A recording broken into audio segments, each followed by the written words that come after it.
میرے محترم دوستوں بزرگوں عزیزوں، اللہ رب العزت نے ہدایت کا وعدہ کیا ہے جوہد پر۔ محنت تو ہر شخص کر رہا ہے،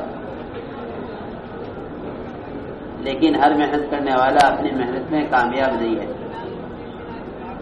اللہ رب العزت نے کامیابی کے راستے، کامیابی کے طریقے متعین کر دیے ہیں، جو اس راستے کے علاوہ کسی بھی راستے سے آئے گا اور اس طریقے کے علاوہ دین کا کوئی بھی طریقہ پیش کرے گا، وہ اللہ کے یہاں قابل و قبول نہیں ہوگا۔ اللہ کے یہاں سے اجر اور ہدایت جوہد پر ہے، مشقت پر نہیں ہے۔ کس پر ہے ہدایت؟ جوہد پر۔ مشقت پر کوئی ہدایت نہیں ہے، مشقت پر کوئی اجر بھی نہیں ہے۔ اب سوال اس بات کا ہے کہ جوہد میں مشقت میں کیا فرق ہے؟ کہ عمل کو بگاڑ کر پیش کرنا یہ مشقت ہے، اور عمل کو سنوار کر پیش کرنا یہ جوہد ہے۔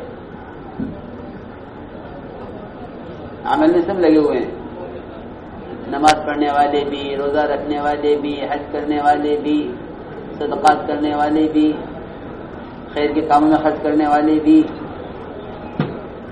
خیر کے کاموں میں سبقت کرنے والے، سب لگے ہوئے ہیں کام میں۔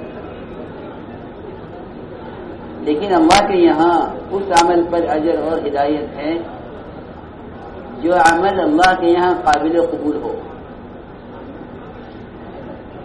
اس لیے کہتے ہیں کہ عمل سے زیادہ فکر ہونی چاہیے عمل کو قبول کروانے کی،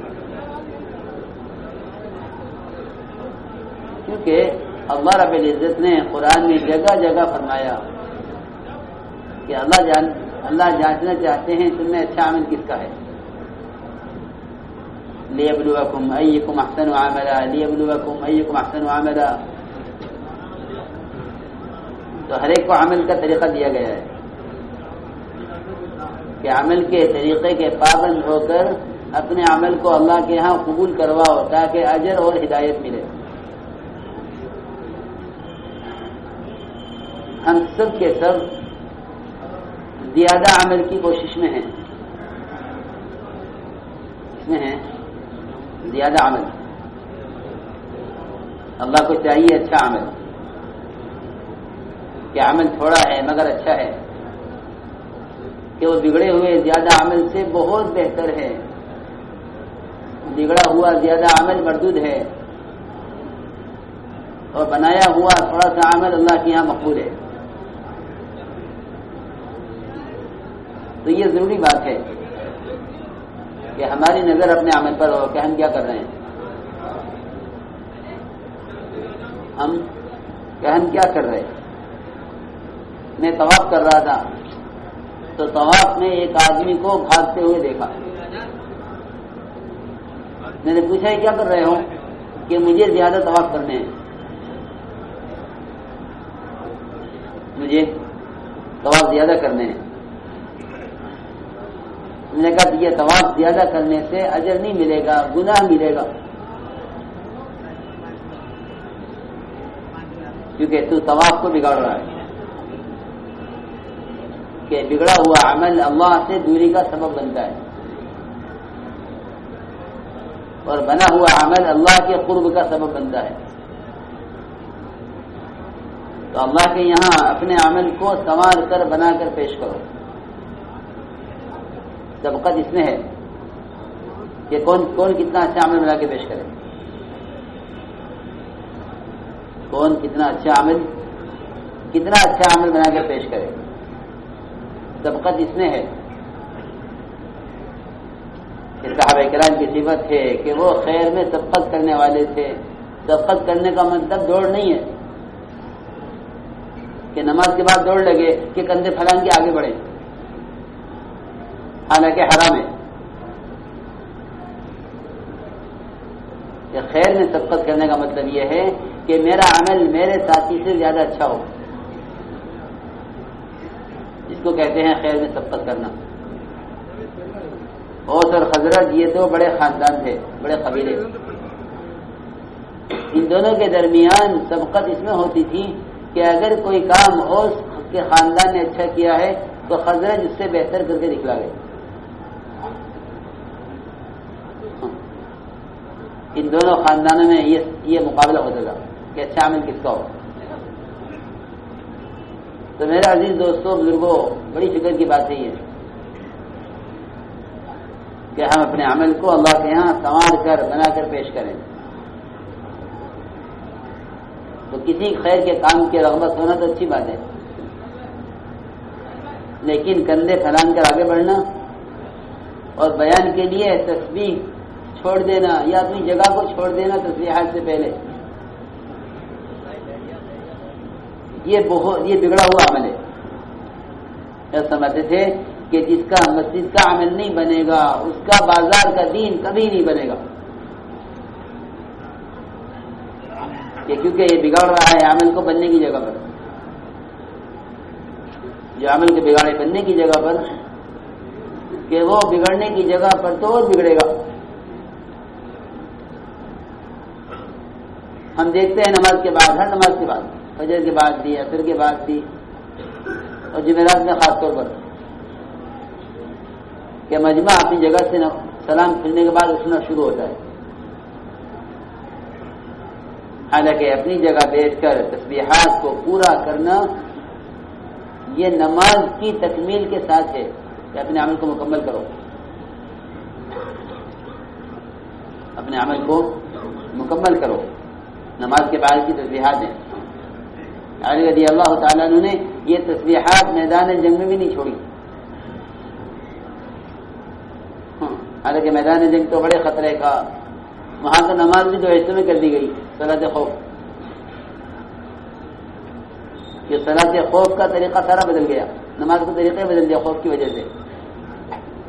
لیکن خوف کی وجہ، خوف کے موقع پر بھی تسبیحات نہیں چھوڑی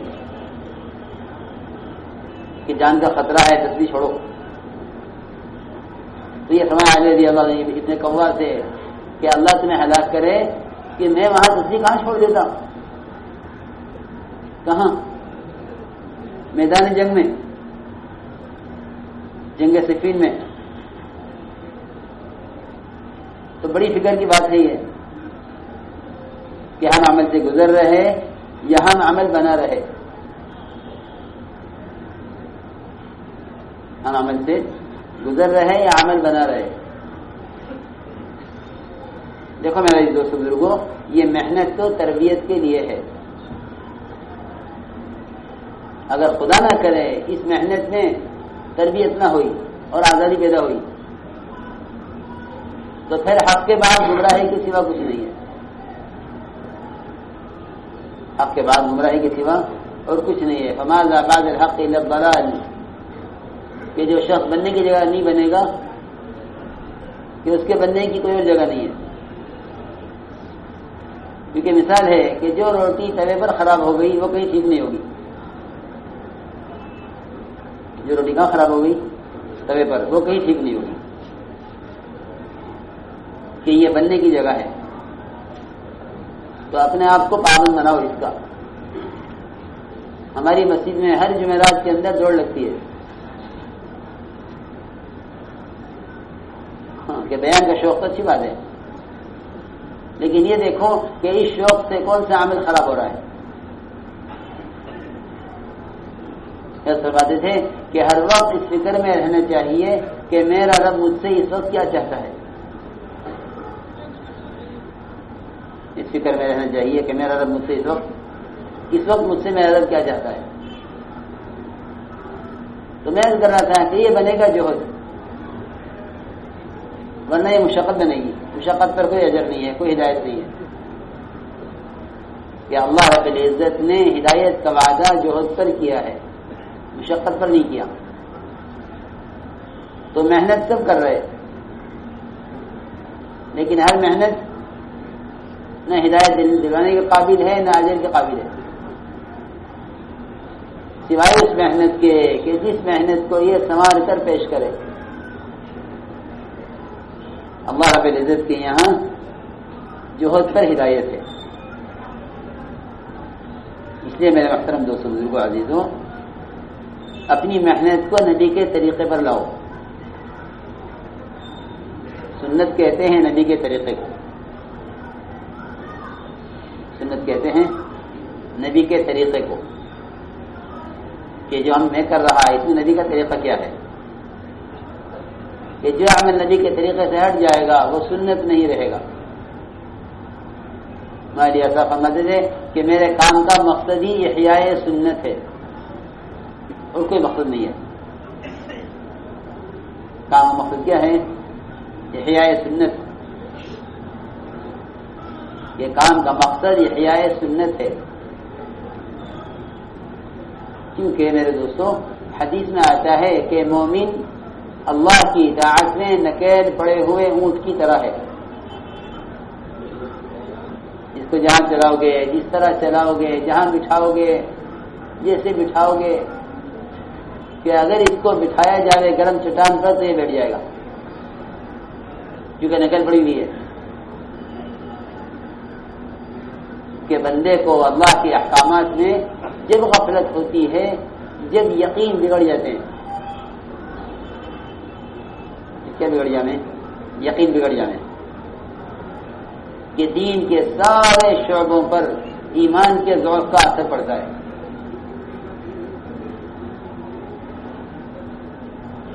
کہ ایمان کی قوت سے مومن کو اللہ کی اطاعت کے طریقے معلوم ہوتے ہیں. کہ مومن سمجھے گا کہ اللہ مجھ سے کیا چاہتے ہیں. تو جتنا دین کے شعبے میں ضعف ہے وہ سب ایمان کی وجہ سے ہے. اس لیے اس کام کا سب سے پہلا مقصد ہے کہ ایمان کو سیکھو ایمانی علامتوں کے ساتھ. ایمان سیکھا جائے ایمانی علامتوں کے ساتھ. کہ ایمان سیکھا جائے ایمان کی علامتوں کے ساتھ. تو ایمان کی علامت حدیث نے یہ بتلائی ہے کہ مومن اللہ کی اطاعت میں نکیل پڑے ہوئے اونٹ کی طرح ہے. جدھر اس کو چلاؤ گے چلے گا، جہاں بٹھاؤ گے بیٹھ جائے گا. کہیں کہ یہ ایمان کیسے حاصل ہو؟ یہ ایمان کیسے حاصل ہو؟ کہ اس ایمان کو حاصل کرنے کے لیے کلمہ لا الہ الا اللہ کو دعوت میں لانا ہوگا.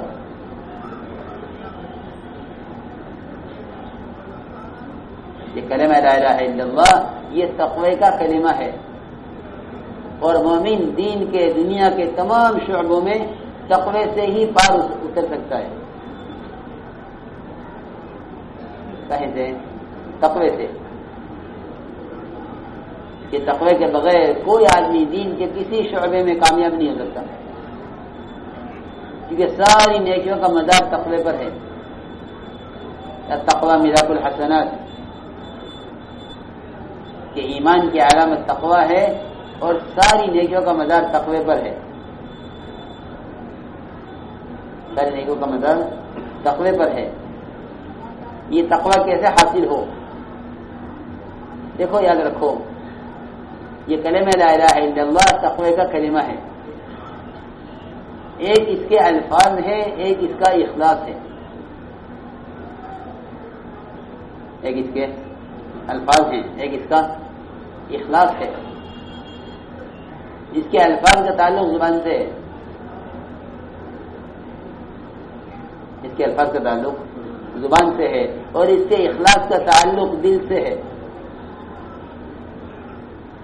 اس کے اخلاص کا تعلق دل سے ہے. کہ ہمیں اس کلمے کی دعوت سے اس کا اخلاص چاہیے. تو معلوم ہونا چاہیے کہ اس کا اخلاص کیا ہے. کہ جب حضور اکرم صلی اللہ علیہ وسلم نے فرمایا کہ جو یہ کلمہ لا الہ الا اللہ اخلاص سے کہے گا وہ جنت میں داخل ہو گیا. تو صحابہ کرام نے عرض کیا کہ یا رسول اللہ اس کا اخلاص کیا ہے؟ آپ نے فرمایا کہ اس کا اخلاص یہ ہے کہ یہ کلمہ اپنے کہنے والے کو حرام سے روک دے. اپنے کہنے والے کو حرام سے روک دے. یہ کلمے کا اخلاص ہے. یہ کلمے کا اخلاص ہے کہ یہ مومن کو حرام سے روک دے. ایک صحابی سے آپ کی مجلس میں غیبت ہو گئی. کیا ہو گئی؟ غیبت. تو آپ نے فرمایا کہ تم قرآن کے ساتھ کھیل رہے ہو. روایت میں ہے کنت تحدث بالقرآن، کہ تم قرآن کے ساتھ کھیل رہے ہو. صحابی سے فرمایا. میں نے عرض کیا کہ میں قرآن پر ایمان لایا. آپ نے فرمایا کہ قرآن پر وہ شخص ایمان نہیں لایا جو اس کے حرام کو حلال سمجھے. کہ غیبت حرام ہے.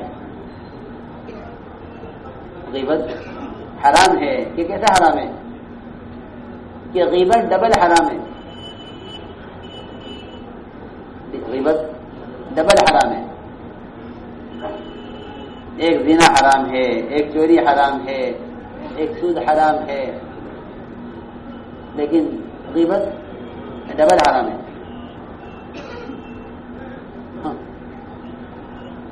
أَيُحِبُّ أَحَدُكُمْ أَن يَأْكُلَ لَحْمَ أَخِيهِ مَيْتًا، کہ تم میں سے ایک شخص یہ چاہتا ہے کہ وہ اپنے بھائی کا گوشت کھاوے مردار. کہ بھائی کا گوشت حرام، خیر وہ ذبح کیا ہوا نہیں بلکہ مردار. کہ مردار ہونا حرام ہے. جی ہاں، مردار ہونا حرام اور بھائی کا گوشت ہونا دوسرا حرام. تو غیبت ڈبل حرام ہے. غیبت ڈبل حرام ہے. اور غیبت زنا سے بڑا گناہ ہے. میں آپ کو بتانا چاہتا ہوں.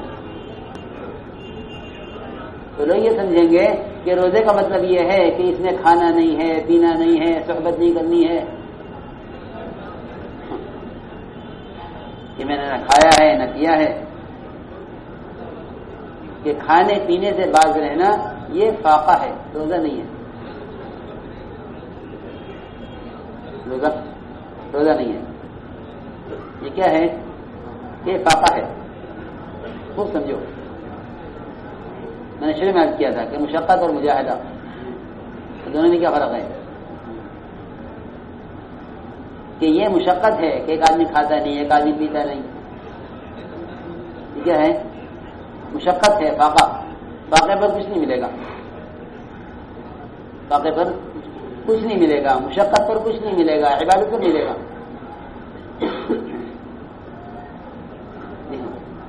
حدیث میں آتا ہے، ابن ماجہ شریف کی روایت ہے کہ بہت سے روزے دار ہیں کہ ان کا روزہ اللہ کے یہاں بھوک سے زیادہ نہیں ہے. رب صائم ليس له من صيامه الا الجوع، رب قائم ليس له من قيامه الا السحر. صحیح روایت ہے کہ بہت سے روزے دار کہ ان کا روزہ سوائے بھوک کے اور کچھ نہیں ہے. اور بہت سے راتوں کو جاگنے والے کہ ان کا جاگنا، کہ ان کی عبادت سوائے جاگنے کے کچھ نہیں ہے. کہ ان کا جاگنا عبادت نہیں ہے، بلکہ ان کی رات بھر کی عبادت سوائے جاگنے کے کچھ نہیں ہے. اس طرح فرق کیا ہے مشقت میں اور عبادت میں، اور فاقے میں اور روزے میں. جی ہاں. اور رات کے جاگنے میں اور عبادت میں فرق کیا ہے. کہ کیسے فرق کیا؟ کہ فرق کیا ہے ایمان سے. سنو، روزے کا ظاہر ہے کہ روزے کا ظاہر جو ہے وہ مشقت ہے. جی ہاں. کہ کھانے پینے سے تو وہ شخص بھی باز رہ سکتا ہے جس کو ڈاکٹر یہ کہہ دیں کہ آپ کو اتنا وقت تک کچھ نہیں لینا. جی ہاں. کہ اس کا روزہ نہیں ہے. یعنی روزہ عبادت ہے.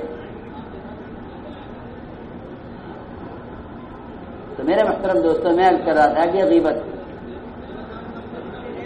ایک ایسا گناہ ہے جس کو حدیث میں زنا سے بڑا گناہ فرمایا گیا. حالانکہ زانی بت پرست کی طرح ہے. زانی کیسا ہے؟ بت پرست کی طرح. لیکن غیبت کرنے والا زنا سے بڑا گناہ گار ہے. اور صحابہ کو تعجب ہوا اس پر. صحابہ کیا میں کیا کہ یا رسول اللہ زنا تو بڑا گناہ ہے، غیبت اس سے بڑا گناہ کیسے ہو سکتا ہے؟ تو آپ نے فرمایا کہ غیبت زنا سے بڑا گناہ اس لیے ہے کہ اللہ کے یہاں زنا کی توبہ ہے، غیبت کی توبہ نہیں ہے. اللہ کے یہاں زنا کی توبہ ہے لیکن غیبت کی توبہ نہیں ہے. کیوں غیبت کی توبہ نہیں ہے؟ کہ غیبت کی توبہ اس لیے نہیں ہے کہ غیبت کرنے والے سے متعلق ہے کہ جس کی غیبت کی ہے اس سے معافی مانگو. اس کی توبہ اللہ کی نہیں ہے. یہ ہے ایمان کہ ایمان کے ساتھ عبادت. تو آپ کی مجلس میں جس سے غیبت ہوئی آپ نے فرمایا کہ تم قرآن پر ایمان نہیں لائے. ما آمن بالقرآن من استحل محارما، کہ ایمان نہیں لایا وہ شخص قرآن پر جو اس کے حرام کو حلال سمجھے. جی ہاں، اس لیے حضور اکرم صلی اللہ علیہ وسلم نے اپنے سارے مدینے والوں کو حکم دیا روزہ رکھنے کا کہ سب روزہ رکھیں اور کوئی میری اجازت کے بغیر افطار نہ کرے. کوئی اجازت کے بغیر افطار نہ کرے. چنانچہ ایک آدمی آتا آپ کے سامنے اجازت لیتا ہے، آپ اس کی اجازت دیتے وہ افطار کرتا. اور دو لڑکیوں نے یہ کہلوایا کہ یا رسول اللہ ہمیں آپ کے پاس آتے ہوئے شرم آتی ہے، ہمیں آپ اجازت دیجیے کہ ہم یہاں افطار کر لیں. آپ فرمایا کہ نہیں، ان کو میرے پاس لے کر آؤ، ان کو میرے پاس لے کر آؤ. پھر آدمی آیا کہ نہیں یا رسول اللہ صبح سے شام ہو گئی ان کو روزہ رکھے ہوئے، آپ ان کو اجازت دیجیے کہ وہ افطار کر لیں. فرمایا کہ نہیں، ان کو یہاں لے کر آؤ. چنانچہ انہیں زبردستی لایا گیا. روایت میں پھر آپ نے پیالہ منگوایا ہے، فرمایا کہ اس پیالے میں قے کرو. تو وہ پیالہ کچے گوشت سے بھر گیا. تازہ گوشت، کچا گوشت انسان نہیں کھا سکتا، لیکن پیالے میں کچا گوشت قے میں نکلا. دوسری سے کہا کہ تم بھی قے کر، اس نے بھی قے کی. تو پورا پیالہ کچے گوشت سے بھر گیا. تازہ گوشت کچا. حالانکہ یہ بات تصور میں نہیں آ سکتی کہ ان بچیوں نے تازہ گوشت کھایا ہو. کہ تازہ گوشت تو کچا گوشت جانور کھا سکتا ہے، انسان نہیں کھا سکتا.